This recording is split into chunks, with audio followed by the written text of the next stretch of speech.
We appreciate you coming and supporting your local bookstore and a local author. Our store has survived for over 33 years because of people like you who care and come out and support local bookstores. So we want to thank you very much for coming out. We have plenty of books in the back. There's a couple big stacks over there, so we'll be happy to sell them to you at the end of the event. And I'm sure Jane Ann will be willing to sign them for you. I'm pretty sure if you talk to her, she'd be willing to do that. Maybe a little extra in her tip jar. She'll do that for you.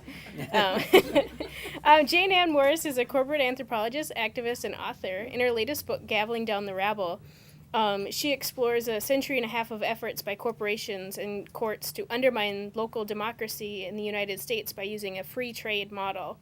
People are saying a lot of good things about the book. If you flip over the cover, there's lots of great quotes. Howard Zinn, the author of The People's History of the United States, says, Morris gives us a chapter and verse on how the Commerce Clause of the Constitution has undermined local democracy. There's the inside story of the theft of people's rights. And John Stauber, co-founder of the Center for Media and Democracy and PR Watch, said Morris is a skilled, deep historian analyzing how corporate control has destroyed and subverted real democracy. We're very lucky to have her here tonight. Please give a warm welcome to Jane Ann Morris.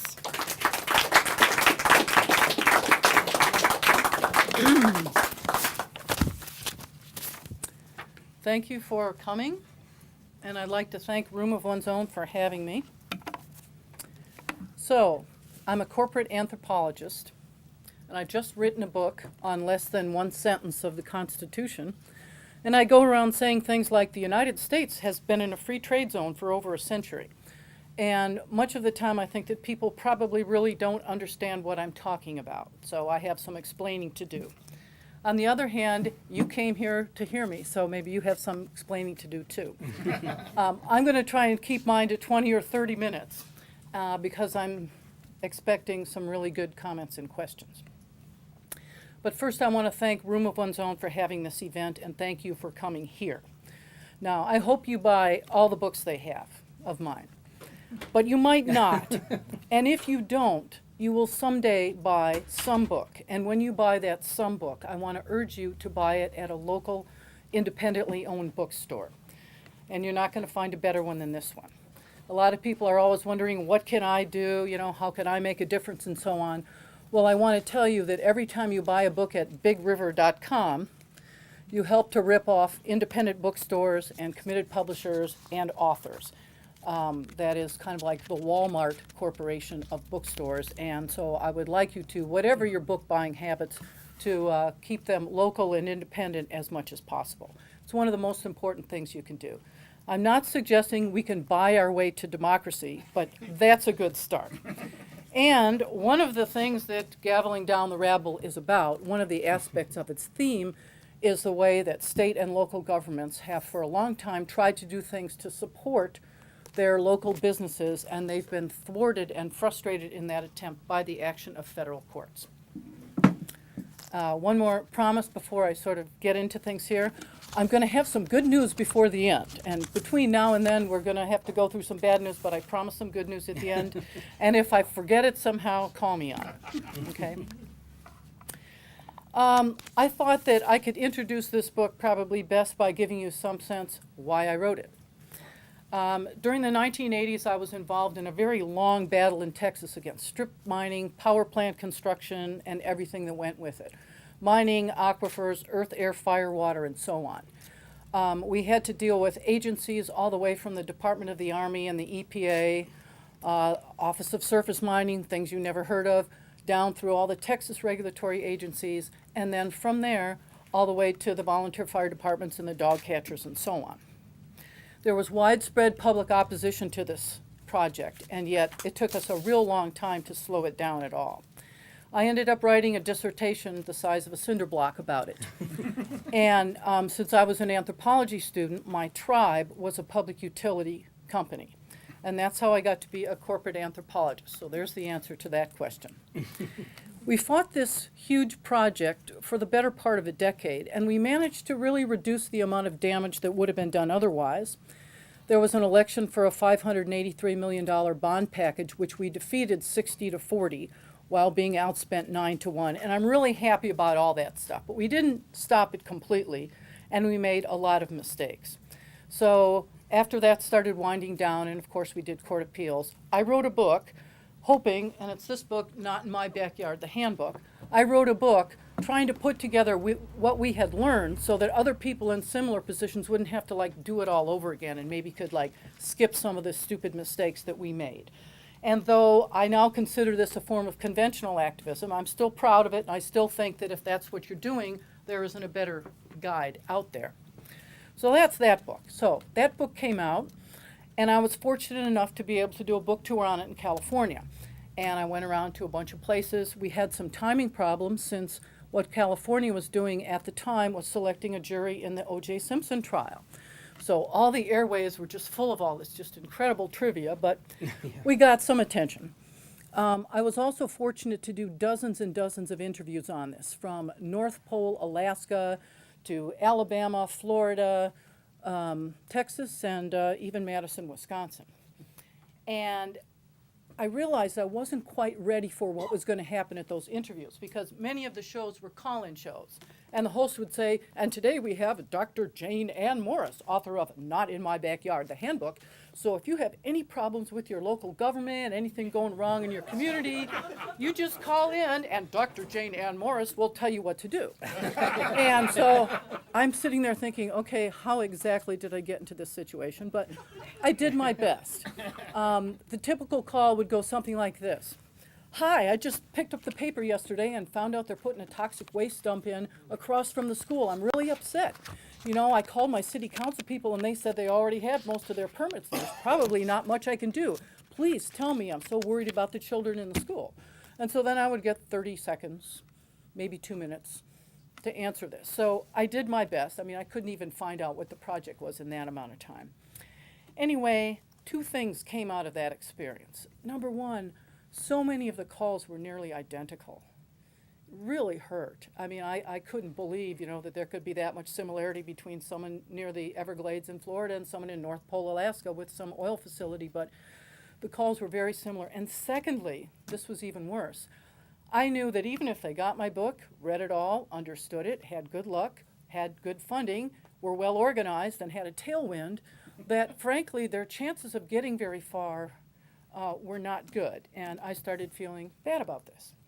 And I started thinking about things like, why is it so monumentally difficult, even when most people agree with something, to get something good done? Fortunately, at about that time, I ran into some other people who were thinking similar things. And we began thinking like, well, so what is the problem? And we quickly zeroed in on corporations and corporate history. There's a big contrast in corporate law. If you look at the earliest corporate laws from any state that I've looked at it from, and there are quite a few, they're really amazing because the state said, okay, we're creating this corporation, you can do A, B, and C, but nothing else. After 5 years, if we don't like what you're doing, we're going to revoke your charter. And you need to do it this way and not that way. You need your building on this side of the tracks, not that side. One of the main things in the early days of corporations was building roads. And the legislature would specify all kinds of details about the roads, and it was customary to charge a small amount to use them since they were very expensive to build. They were called plank roads. Anyway, the legislature would say things like, you can charge people 2 cents to use this road. However, if they're on their way to vote, you can't charge them. Or if they're on their way to a funeral, you can't charge them. So there's all kinds of really amazing and inspiring examples in early corporate law of legislatures telling them what to do and revoking their charters if they didn't do that or if they did something else. Now you contrast that to what corporate law looks like nowadays. And frankly, if you read corporate law, it's just like a giant platter of powers, privileges, extras handed over to corporations or anyone who does business as a corporation. And there's even spots in there where it says, well, you can't do X. See Q. And you go down to Q and it says Q. Of course you can't do X, we've already said that. But if you wanted to do X, the way you would do it was write this in your bylaws and then you get X. So there's a huge contrast between early corporate law and what we see now. And so the question many of us were thinking of was, what is the bridge between this pretty amazing stuff, early corporate law, and what we now have, which is a situation where huge amounts of powers are given to corporations, and then the state enforces it for them. And the bridge, to put it really simply, between the early corporate law and this corporate law is, I'll bet, well, this was involved, but I'll bet not many people would guess it. It was the United States Constitution. Okay? Just to make this part of it short, corporate lawyers got together with federal judges and figured out a way to sort of infiltrate the U.S. Constitution, like a retrovirus or something. And instead of using it to protect people against an oppressive government, which is what a lot of us think it's supposed to be for, it was used, the corporations were able to use the corporation to protect, the corporations were able to use the Constitution to protect them against the government and the people. Okay, so that was the situation. Now that group came out with this book, Defying Corporations, Defining Democracy, and I have a handful of essays in here about things like early corporate law, the use of regulatory agencies to shield large corporations, and so on. The opening essay there is one I wrote, and it's called, I love the title, and others have too, Help, I've Been Colonized and I Can't Get Up. And the point of this is that not only are these legal aspects out there, and not only is the state essentially using its power to protect the corporations, but to a large degree, we're not aware of it. I mean, I was in regulatory agencies constantly for many years before I figured out the degree to which the Constitution is being used to protect corporations against the state that created them and against the people that supposedly elected the people in the state. So my point here is that we can't fight this use of the Constitution to protect corporations instead of humans unless we understand it. Now, this book, the one we're supposed to be talking about tonight, is part of my effort to talk about how it is that the U.S. Constitution has been used to protect corporations.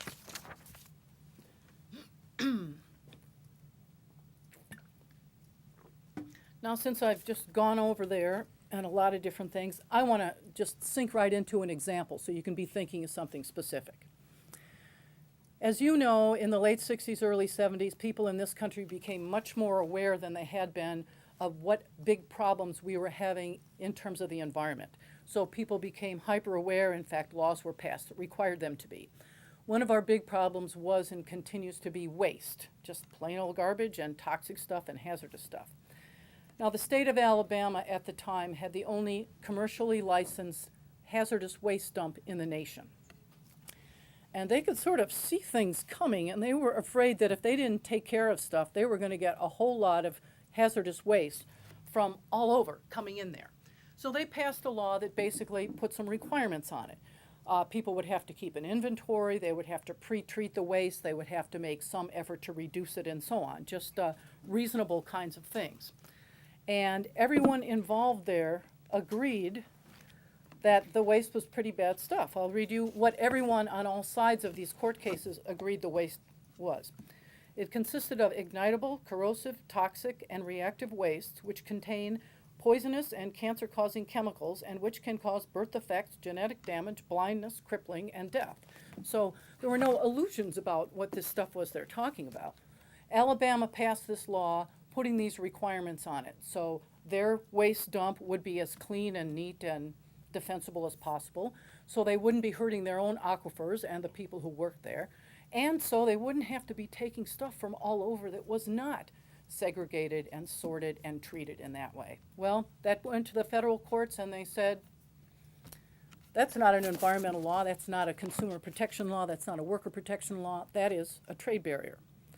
And it is interference with interstate commerce, and it is therefore unconstitutional.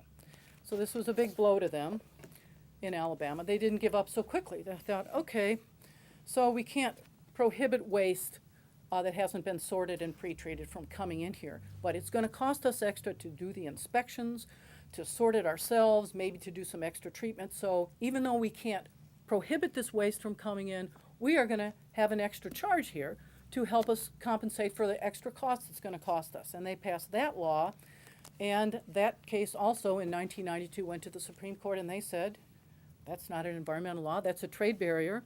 It interferes with interstate commerce, and it's unconstitutional. And some federal judges disagreed with that decision, and they said things like this. The majority of Supreme Court justices who decided that ignored the adverse effects associated with importing solid waste because it equated the regulation of solid waste with the regulation of the sale of wholesome milk. In other words, they were treating this as just another item of commerce. You know, wholesome milk on the one hand, hazardous waste that caused crippling and birth defects on the other hand. The point is that in both those cases, federal courts threw out these really pretty good laws because they said they were interfering with commerce. Okay? I want to just give a couple examples that aren't quite so hazardous from Michigan, because Michigan's a state a lot like Wisconsin in that it has agriculture, it has a lot of really complicated interbedded aquifers, and it also has had a lot of manufacturing, and you know what that means. There's all these dump places and old waste that leached into aquifers and stuff. Michigan also passed a number of laws starting in the 1970s with a similar purpose. They said, okay, each township and county has got to get their act together. So everybody here, recycle what you can, reduce your waste stream, don't mix bad things in here, and we'll see if we can, you know, get our landfill cleaned up, put as little in it as possible so it will last a long time. And you know what happens when local people get their act together and do something like this? Someone over there says, look at that landfill. They got a lot of extra room in there they weren't counting on. Why don't we send our stuff to this landfill? And so the locals were aware that this might happen, so they said, okay, we'll do all this and we'll be very responsible and so on and so forth. But as a condition of this, we don't want anything in this landfill that doesn't come from a place where they have similar standards to ours, because we're not taking your junk after we are careful to clean up ours. So, of course, that went to the Supreme Court, and they said, no, that's a trade barrier, that's interference with interstate commerce, and it's unconstitutional. Years went by. Michigan has a very good beverage container law. So, and you notice this anytime you go there. And they noticed that a lot of this junk they were having to take from other townships, other counties, other states, and other countries. And they do have to take that. There was an awful lot of bottles and beverage containers in there, so they passed another law, another effort to reduce this waste stream going into their local places. And this law just said, if you don't have comparable ways of eliminating beverage containers from the waste stream, then we're not going to take your stuff. You know, this just one thing, easy to do. And that went to the federal courts, and they again said, trade barrier, interference with interstate commerce, unconstitutional. So just think of that clump of cases, and I could give you more from New Jersey, Georgia, Virginia, but I'm not going to.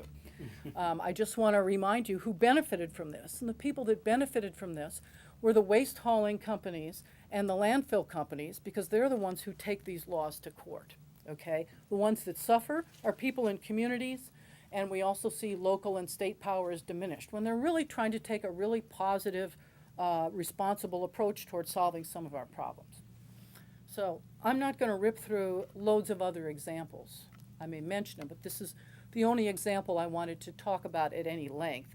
And with this in mind, I want to draw 6 points from this. So just think of this waste example. First of all, this isn't really about trade. They can call it a trade barrier all they want. It's about democracy, and it's about communities being prevented from doing really good things that we need to be doing. Secondly, courts here are acting as legislatures. They basically said, go ahead, pass any laws you want, and then, we'll call them up one by one and say yes, no, no, no, yes, yes, no, no. In other words, the courts are just taking all the laws that other jurisdictions pass and deciding themselves which ones will be allowed to stand on the basis of this very flimsy and convoluted, I think you'll see if you read my book, commerce reasoning. Thirdly, then, the idea of trade or commerce is kind of a cover or an excuse for essentially rendering nearly powerless state and local communities in order to continue the very strong profit flow of the corporations that stand to make money from the situation. Number 4, this has a substantial chilling effect. Now, there have only been a little over 300 state laws declared unconstitutional under the Commerce Clause since they started doing this in about 1870. But each one of those laws just sends a message to everyone in the country, at the local level, at the state level. If you are considering any law similar to this, you can't do it. You can't do it. So even though there really haven't been that many, everyone is read by every attorney for every city council, town council, legislature, or legislative office across the country. So the chilling effect of this is substantial. Number 5, and I only have 6 at this point. Number 5, I don't remember if I told you that or not. Each year this gets worse. Each year the Supreme Court and the federal courts strangle a little more the range of powers of local and state governments. And it's ironic because as each year our options get to be less, we have more to do and less time to do it in. Just as one example, today probably most of the 1980s anti-apartheid legislation would be illegal under this doctrine. Okay, if you don't think things have changed even since the 1980s. And number 6, I hope you have noticed a similarity between what I just told you, an unelected panel, the Supreme Court, throwing out legitimately passed laws by legislatures on the excuse of it being a trade barrier. Because this is exactly what has been going on with the World Trade Organization and NAFTA, which you probably also have already recognized, okay? So because of these 6 things, and because it's really not about trade or commerce, it's more about democracy and people's ability to govern themselves, I don't use the term free trade, and if I do, I always put it in quotes like that. I call it forced trade.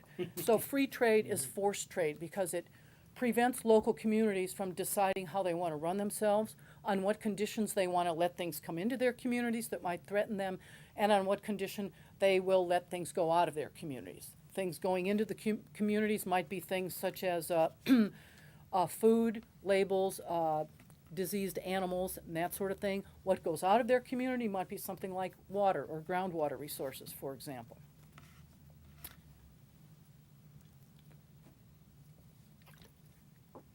So just to summarize that parallel between the international situation, WTO and NAFTA, and our national situation. We have international trade people on the WTO tribunals and so on, invalidating national laws by saying they're trade barriers. And what we have within this country is another unelected national panel or tribunal, the U.S. Supreme Court, claiming that state and local laws are invalid because they are barriers to interstate commerce, okay? They call it trade barriers, they tend to at the international level, and they call it commerce or interstate commerce clause at the national to state level here. And one of the things that's interesting to me is that there's been a real ruckus over the WTO, NAFTA, CAFTA, WAFTA, BAFTA, and all that things in the last decade or so. And they do most of their work behind closed doors, whereas the U.S. Supreme Court does it right out in the open. And it's right there for everyone to see, and yet I think that a lot of people don't realize how much our powers as citizens have already been constricted by this. Some law professors call the Commerce Clause the, hey, you can do whatever you feel like clause. So it's not just me saying this. I want to just give you some examples of other state and local laws. And I'm not going to describe these the way I described the waste examples, but just to give you some idea of the hundreds of them that you can look at that have been thrown out. Wisconsin and Iowa had laws about truck safety and double trailers on trucks. They were thrown out as interfering with commerce and therefore unconstitutional. This despite the fact that 17 other states had laws about prohibiting double trailers on trucks, but that was okay. Wisconsin also had some laws about the kind of labels they wanted on syrups sold in the state, so people would know what it is. That was thrown out, unconstitutional interference with commerce. Arizona wanted cantaloupes, and this is a very famous case. Wanted cantaloupes coming out of its state labeled, this cantaloupe's from Arizona, you know, it's great. You know, so people would know that when they were getting a real Arizona cantaloupe, and that was thrown out as against the Commerce Clause. Massachusetts tried to have tobacco ingredients listed on tobacco products. That was thrown out based on Commerce Clause. In the 1960s, the state of Oregon wanted to have, for all meat that was imported from out of the country, wanted to have country of origin labels. Just tell us what country it's from. Obvious reasons for consumer knowledge and also for tracing any possible problems. That was thrown out as against the Commerce Clause. There's a whole slew of laws that many, many states tried over and over again to pass to keep out chain stores and to protect their local economies. And we can talk about this later if you want to. They tend to be really complex laws, but they tried over and over again with little variations, basically to keep out the Walmart corporations of their day And over again, they were thrown out as unconstitutional. From the earliest one I have is Michigan in 1887, Alabama 1888, Indiana 1904, Arkansas 1910, and I could go on. They were called, ironically enough, fair trade laws, quote. I don't know that, but we can talk about that later.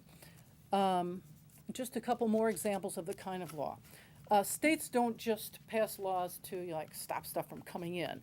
They also have long passed laws to try and conserve their resources or use them in sort of a smart way. Texas, for example, had a law prohibiting sales of water from Texas outside the state unless you got legislative permission, which would mean it would be public and the legislature would at least have to say, yeah, let's sell all this to Arkansas or whatever. That law was declared unconstitutional as interfering with interstate commerce.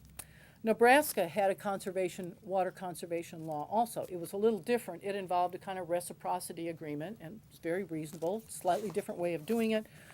That was considered an impermissible burden on interstate commerce and declared unconstitutional.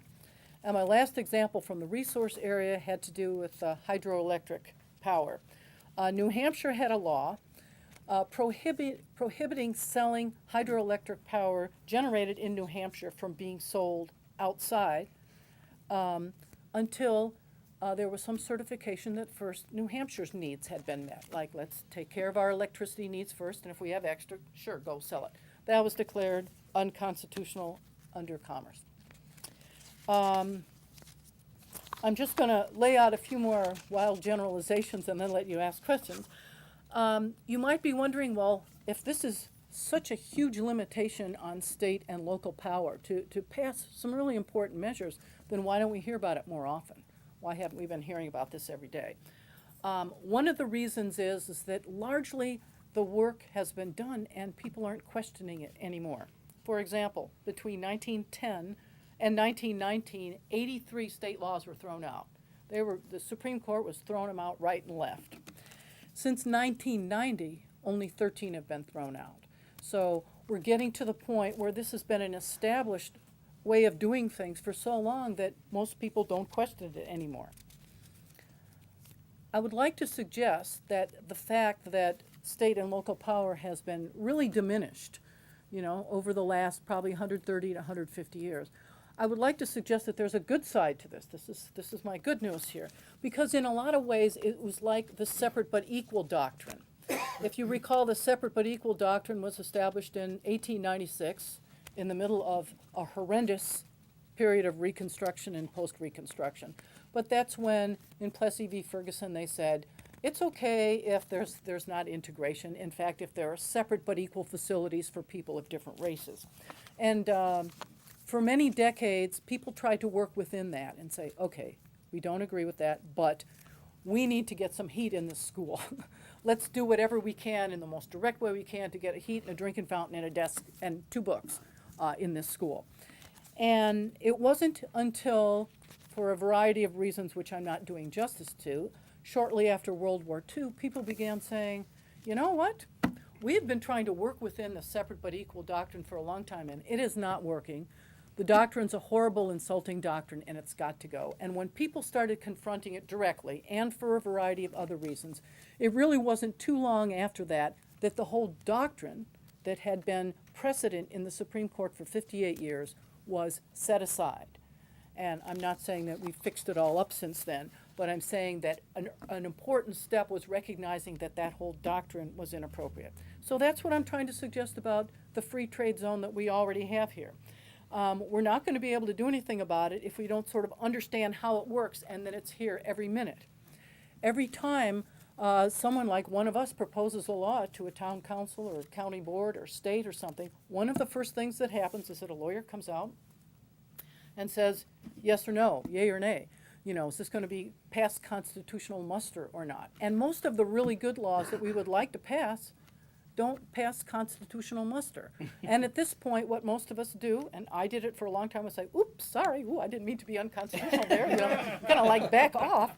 And all this research has led me to think like, wait a minute, what do you mean? It's unconstitutional to say meat sold in this state should have a country of origin label on it. You know, if this is unconstitutional, we need to take another look at the Constitution. If it's only being labeled unconstitutional because of the actions of a century of corporate lawyers and federal judges working together, we need to face that and get rid of it the way we did the separate but equal thing. So I guess that's what this book is an effort to do, to get people to actually be talking about this and understand how this works, so that no matter what other issues that we're working on, part of it is saying, and you know, if you come back and say it's unconstitutional to pass this measure, which we think would be excellent, we're gonna argue about that too, and we're gonna challenge that conclusion. So, only about a half hour, and I'd now like to hear questions. What's the cure? Forming a corporation against the Commerce Clause? If corporations have the power, I'm sorry, from the beginning. perhaps we need to form a corporation against the Commerce Clause, because corporations have the power rather than the people. Explain that a little, please. Well, Like a nonprofit? somewhere along the line, a corporation became an entity greater than an individual in this democracy. And by their influence on the judicial system, they've managed to displace laws. So we should become a corporation. If every citizen became part of the corporation against the commerce law, we would have the power to stop it. Well, I'm not sure that's not like, what is it? Throwing the horse over the fence. Yeah, yes, something like that.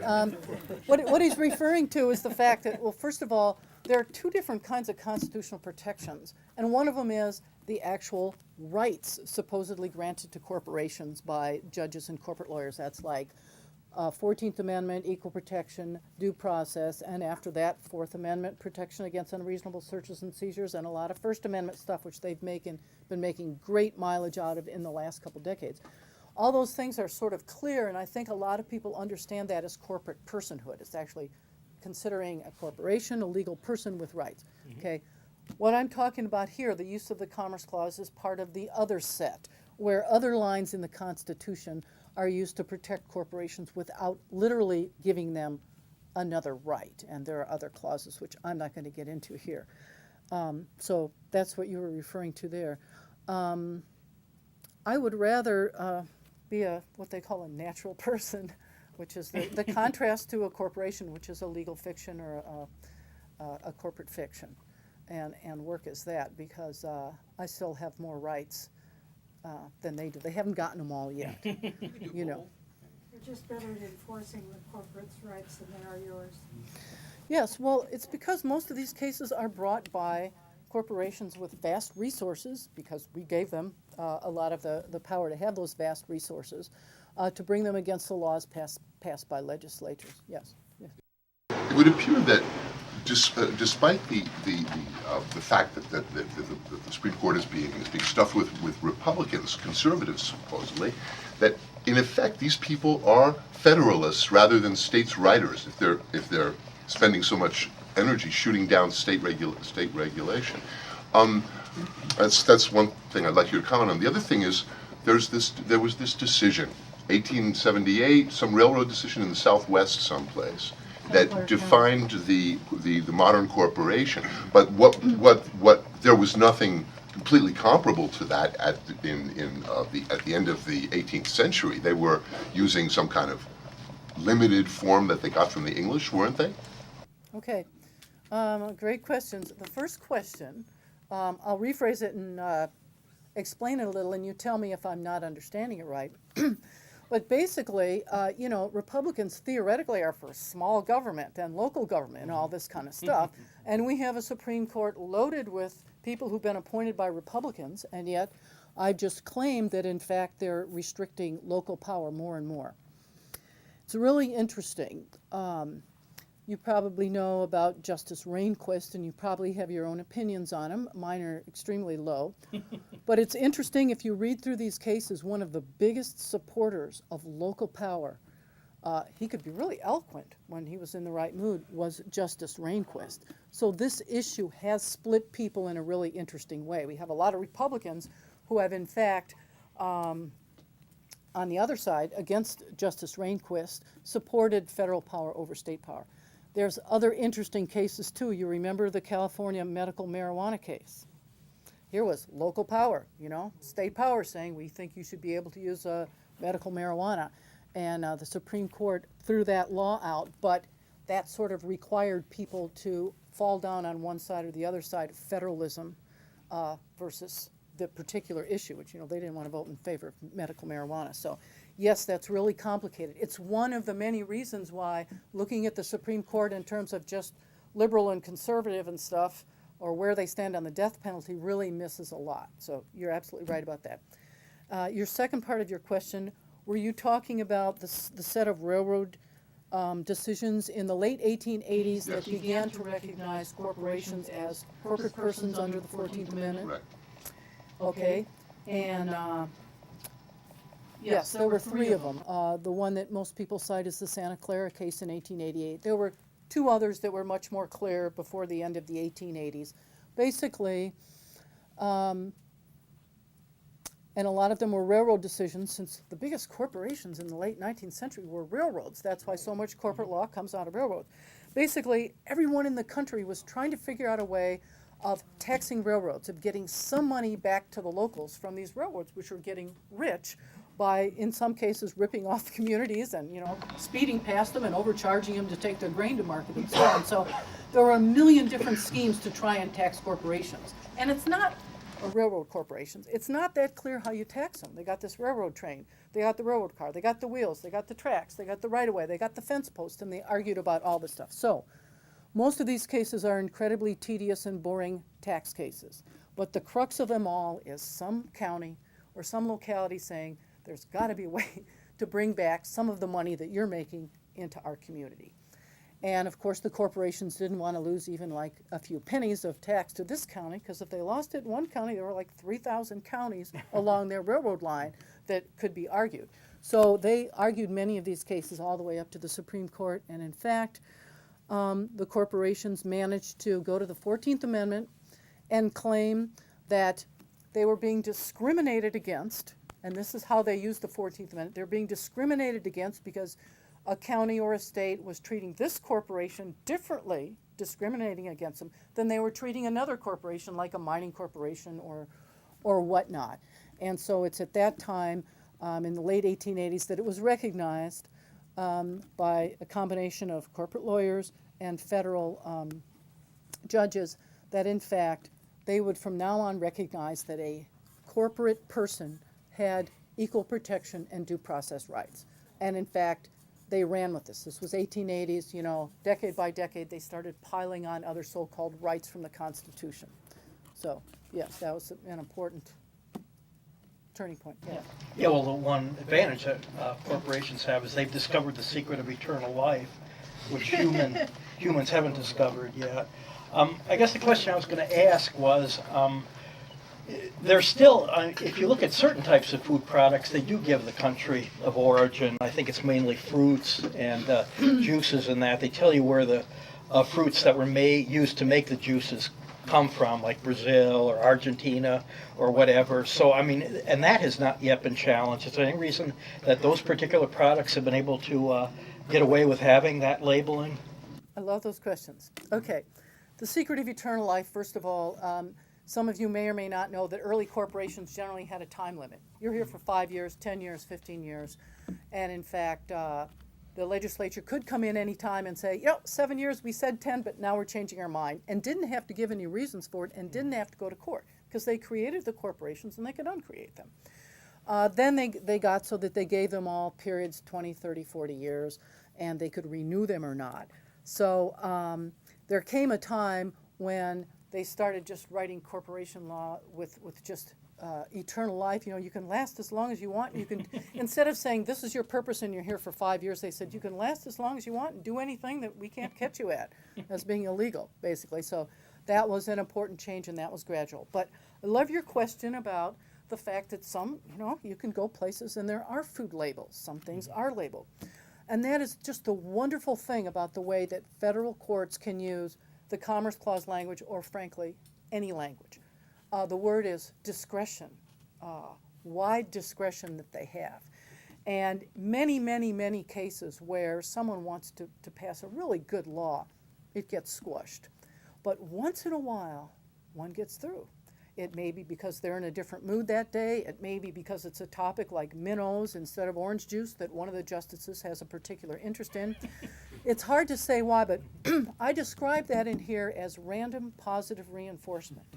We almost never get good laws through, but just when you've given up, and I go over some examples in the book, just when you've given up, all of a sudden they say, oh, of course you can do that. And you're like, what?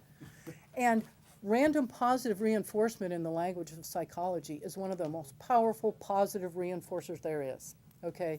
Because essentially you get into a situation where, you know, you don't win very often, but whatever you're doing when you win, you really notice it and you keep doing that more and more. And it really messes up your strategy and your ability to evaluate what's going on. Random positive reinforcement. And that's the way I see the way these Supreme Court cases have turned out. Usually not, but once in a while, it may be your lucky day. I was curious, like, what would happen to you if you defied the Supreme Court? Say you're in the state of Vermont, they find your law unconstitutional in the Commerce Clause, you say whatever, and continue doing it. What's the federal hammer? Like, they cut off all your highway funds? I mean, I guess I'm curious what would happen. You know, pretty much the sky's the limit. But first of all, they're going to look at you and decide whether it's worth their while. If there's really not that much business or something, and you're not making a big deal out of it, you know, they might not do anything. If they decide that you could be the beginning of something really bad, they have to find a way of getting you into court. And there are a number of ways of doing it. By claiming that you owe them some property, by filing a lawsuit that you've harmed their constitutional rights in some way, basically by staging a situation, and then it would be like setting up any other test case. So there are different ways of doing it. Like typically if there's a law that a state passed that we all like and corporations don't like, they send someone in to break the law, they film it, they have a bunch of witnesses, and then they set up the case. You're asking about the converse or the reverse or something, which is, what were you asking Well, I was about? just thinking, like, at the global level, you have trade sanctions. So say Yeah. the U.S., Oh, WTO rules against the U.S., U.S. says whatever, Okay, blah, blah, blah. I see what you're saying. And then they go Yeah, on, it could be something indirect, like withholding of funds for something, but it also could be an issuing of an injunction or against the Attorney General of the state enforcing that law, for example. It often takes that form. But there's never been a case in history where a state just defied the Commerce Clause. Oh, yes. And that's another hidden history. I'm trying to work on a book now about the history of the Supreme Court, and you don't want me to go there now, but there have been a lot of cases. We tend to be told that the only time states defied the Supreme Court was when a bunch of quote-unquote racists from someplace didn't want to let blacks in a restaurant. That did happen, but that's not the only time in United States history when people have for principled reasons defied the federal courts. And you know what? You remember the federal courts are not the enforcement arm. Right. There have been times when states defied them, and unless the executive branch is going to go and say, National Guard, get out there, sometimes they just look the other way. So it's a variety of responses. Excuse me. Yeah.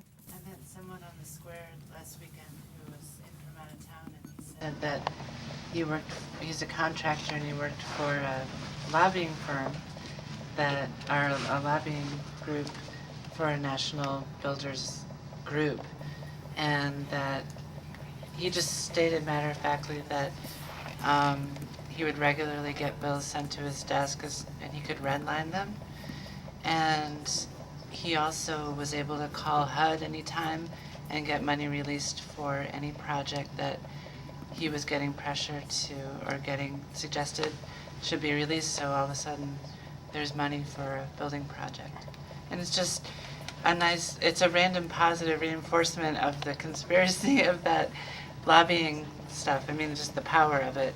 So you're talking about it as kind of a reward or a punishment for something that happened locally. You know, all of a sudden there'd be a lot of money for something, or it would be withheld. Yes, and it was just a lobbyist guy that was working for the builders type group. That's a real good specific example. corporations are made from greed and paper and following laws, and men are made out of skin and bone and muscle and blood, as the song goes. And why are we trying to compete in their world? If we were to take to the street, like the French do, and also other people in other countries do, and simply say, hell no, we're not going to do this anymore. The corporations have a habit of turning tail and running, and so do our politicians.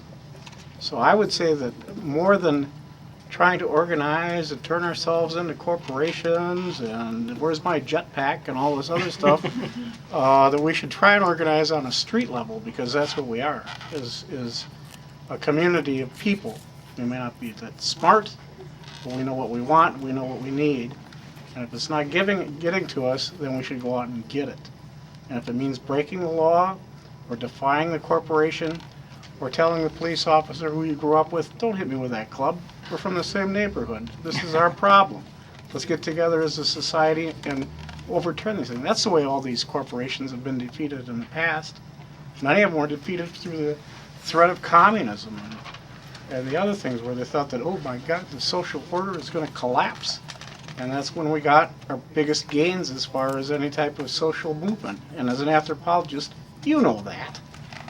Yeah. Okay, let me make a few comments here. First of all, they're not just made out of greed and paper. A corporation really exists mostly in our minds. We agree to think that the corporation owns that building, that it's employing all these people, that it has this lawyers, and as they will advertise in the New York Times, that they believe in biodiversity and something. A lot of it is in our heads. And I guess that's what you meant by greed and paper.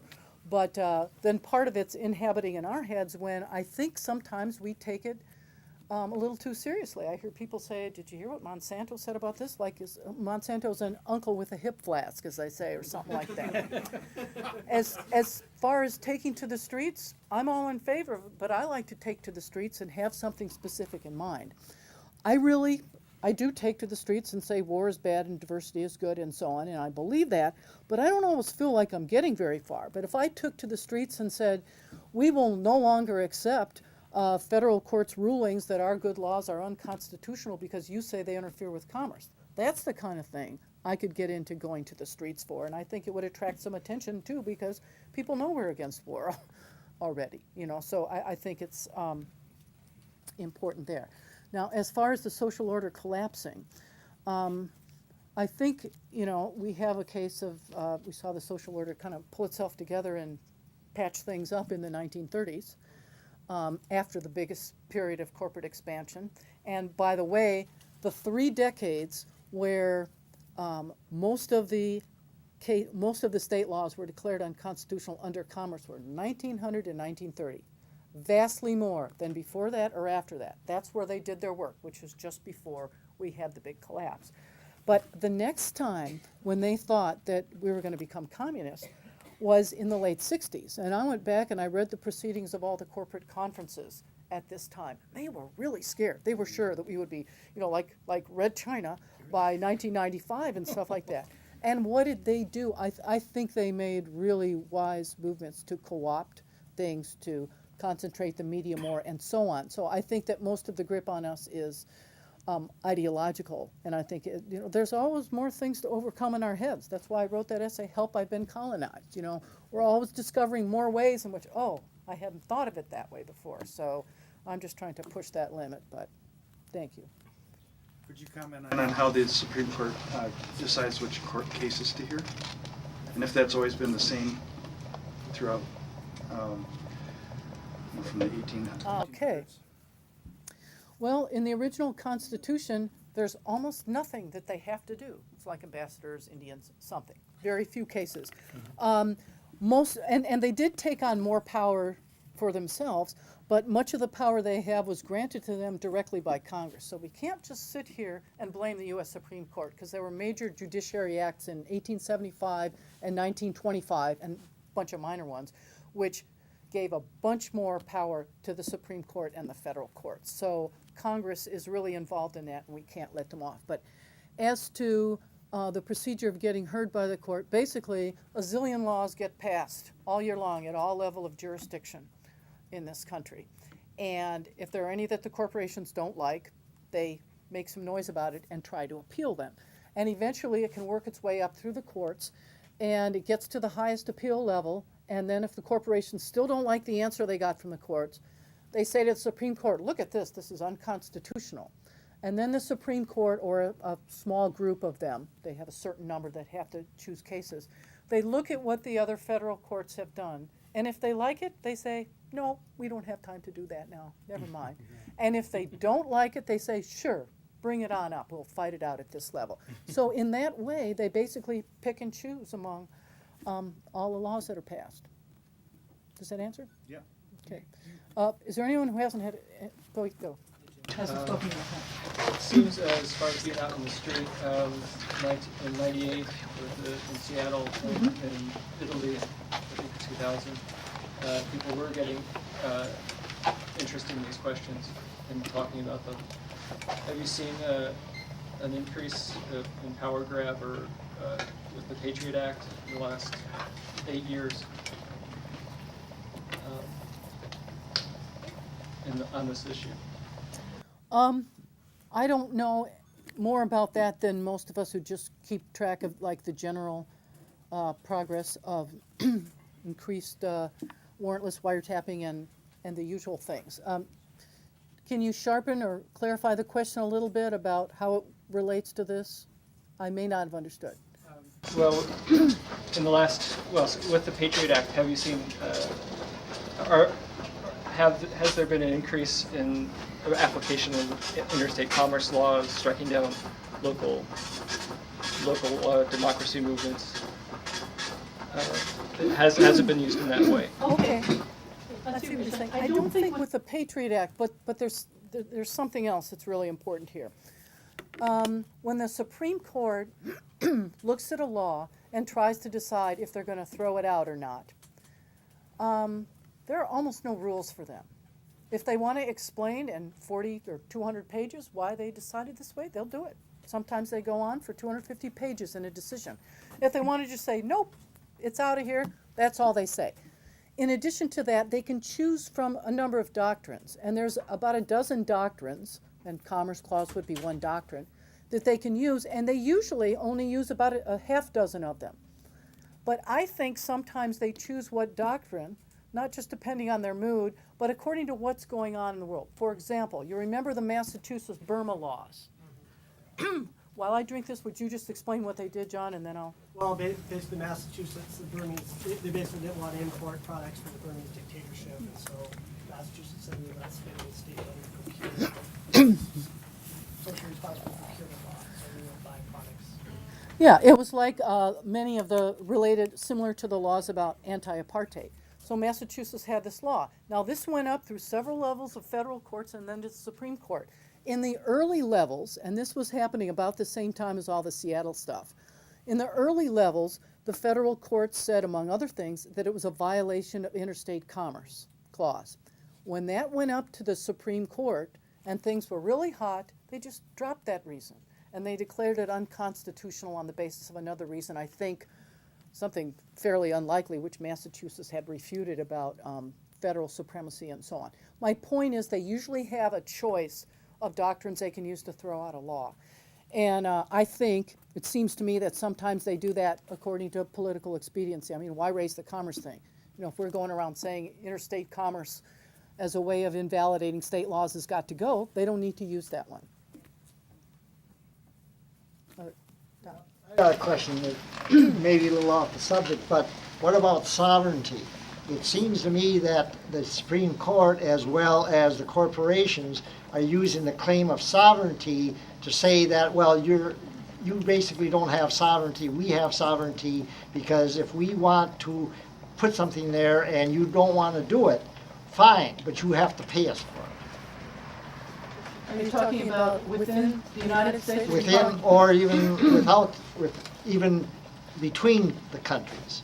In other words, the corporations can sue governments either under federal law or they can sue states, I presume, under the same. Okay. So under NAFTA, but not under WTO or GATT, as far as I know. In fact, this happened. Metal Clad Corporation wanted to expand a dump in Mexico. All the relevant government entities in Mexico didn't want it. It was very clear. The corporation Metalclad went to the NAFTA tribunals and said, this is a trade barrier, they can't do that.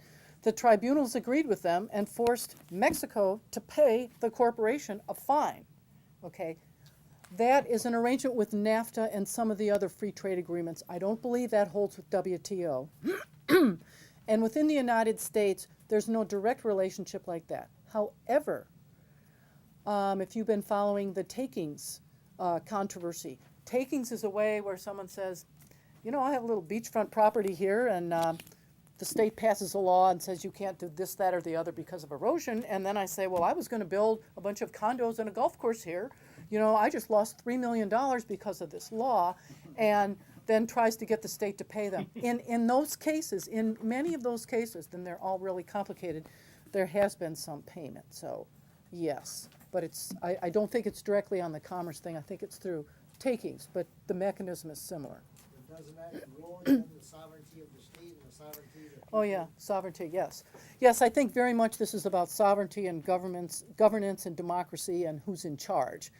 And I wouldn't advocate totally doing without courts, but after spending about a dozen years reading legal cases written by judges, you know, and even many of them will admit that in fact they are legislating, or they are super legislators, or they are censors over the legislation people. And the activist judge thing, usually what happens is the side that loses says the others are activist judges, when in fact there's a whole lot of activism going on. And you can call it right and left wing, you can call it pro-federal and pro-state, but it's way beyond. Okay, one more comment on this, and then I'll see if there's a few other questions. When I started reading up about the Supreme Court, I started running across lines like this, just casually strewn in really mainstream reference books that you find in law libraries. People will say, well, as everyone knows, the U.S. Supreme Court is the most powerful court in the history of the world. And I would say, what?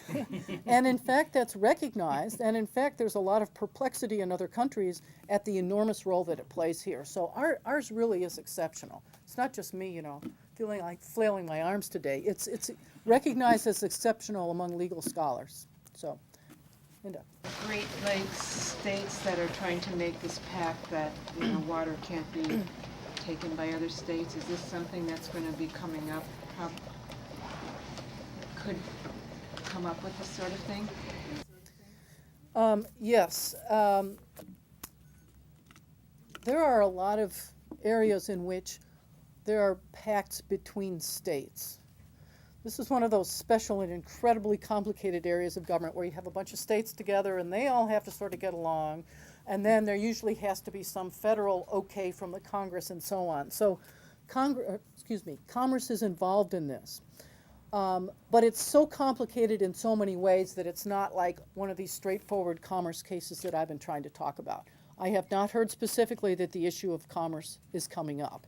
I think probably since they have agreement among themselves, sort of, and some sort of framework set up that either they expect the Congress to approve or that they hope the Congress will approve, that they can get around some of the commerce problems. But it could lurk. I'm just saying that's probably one of the most complicated instances you could think of. It's like asking what's the authority of a region, of an airport authority.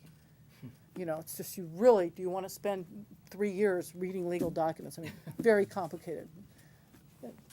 Someone in back? If the Supreme Court is problematic, you know, we have these three houses of government that are supposed to act as checks and balances on one another. We haven't been overly delighted with the other two in the last many years. And so is the problem the structure of the Supreme Court, or is the problem simply that we haven't done a good job of getting the right people into those positions? Okay, excellent question. First of all, I think lurking under what you said here was the notion that I had for a long time, which was that, you know what, the federal courts have been my friend more than they've not been my friend. And the two areas that come to mind are civil rights and environment. You know, obviously we can all think of some cases like that. Well, I have a chapter, because that kept coming up in early discussions on this, I have a chapter in here on each one of those about just, in fact, how has the Supreme Court looked in that. So I realize that's just one issue. And you also ask, is the Supreme Court the problem? Well, that's obviously something that comes up and that I kept hitting my head against. And some people will say to me, well, so are you advocating that we repeal the Commerce Clause? No, the Commerce Clause says nothing. I can read it to you real quickly. The Congress shall have power to regulate commerce with foreign nations and among the several states and with the Indian tribes. They didn't make anything of it till the 1870s, and then they just ran with it. Am I in favor of eliminating the Supreme Court? Probably not. But along the way, I ran into dozens of proposals that had been made by people in the United States, by states or by states' representatives in Congress, about how we can get around this problem of the Supreme Court ripping through state and local laws. And I just mentioned it briefly here because there's a lot of them out there. I'll just give you a couple examples of options that we could consider which don't usually come up. For example, requiring a 2/3 majority or a unanimous Supreme Court to strike down a law. Simple, okay? Or allowing a congressional majority or supermajority to override a Supreme Court determination that a law is unconstitutional, okay? Giving another body like the U.S. Senate the opportunity to overrule the Supreme Court cases. Or what many countries have is they have a separate process to judge the constitutionality of laws from the one that decides who gets $3 million because their condo plan on the coast was not approved. Okay, so my point is there are many options on this, and short of eliminating the Supreme Court, and many of them came from people in this country unhappy with all their really good state laws thrown out by the Supreme Court. So they have gone through this before. So that's another great question. Yes. Earlier when you alluded to Brown versus the Board of Education as being a good decision by the Supreme Court, in retrospect, a lot of people don't feel that way. 85,000 African American teachers lost their jobs. We see what's happened to African American students in our white system, and they are not graduating, they are destroyed, they are being led into incarceration. So just, I also heard that about the Negro baseball leagues and Jackie Robinson's integration not being a great thing for the black community. We just think it is, but not really. I'm glad you said that, and I don't know whether it's the way this was framed and whether it could have been framed otherwise, or the way it was applied, which was within, a racist, classist society, and so on. Just to add one more thing to doubts about Brown versus Board of Education, most people think, and I did, that in 1954 it essentially overruled Plessy versus Ferguson. And in fact, I've read a couple legal scholars who will tell me that, if you actually read the case, it never did overturn Plessy versus Ferguson. It just, rambled around and somehow got to the end. And they're, no one's grading them. They just say what they feel like, and they use the doctrines they feel like saying, and then they stop. And there's no appeal from them. So thanks for bringing that up. I'll stick around. They close at 8. I'll stick around as long as anyone wants to talk to me or anything, but let's move to that other stage. And I'm bringing this up because of the kind of comments and questions you made. I made up this letter, okay, and this is self-explanatory. And it directly addresses the kind of minutia and type of response you get from the court.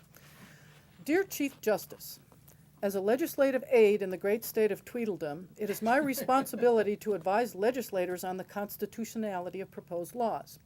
We've had some bad toxic spills this last year and are working on legislation to improve truck safety standards, prohibit double trailers, and discourage hazardous waste transport through the state. And in response to overwhelming public sentiment here against genetically engineered organisms, we are writing a law with strict food labeling standards. After a thorough review of recent case law, historic Commerce Clause jurisprudence, and legal commentaries, frankly, how to put this, with all due respect to your great wisdom and so on and so forth, I have no clue how to advise legislators. I know that this is totally inappropriate communication, but I am quite desperate. So if you can be of any assistance, please contact me ASAP at address blocked out. Sincerely and respectfully, Bob, name withheld. Now, here's the answer from this. Dear Bob, got it right away. Where the statute regulates even-handedly to effectuate a legitimate local public interest, and its effects on interstate commerce are only incidental, it will be upheld unless the burden imposed on such commerce is clearly excessive in relation to the putative local benefits. If a legitimate local purpose is found, then the question becomes one of degree, and the extent of the burden that will be tolerated will of course depend on the nature of the local interest involved and on whether it could be promoted as well with a lesser impact on interstate activities.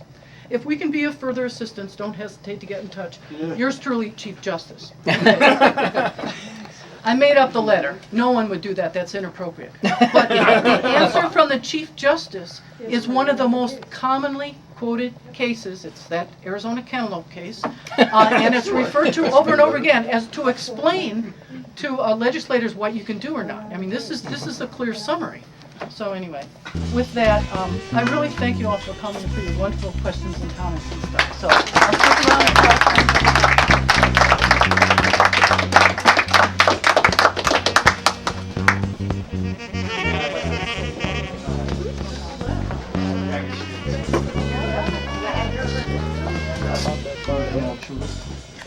He tries to talk to me when I turn this on. There's only been like one case where it's actually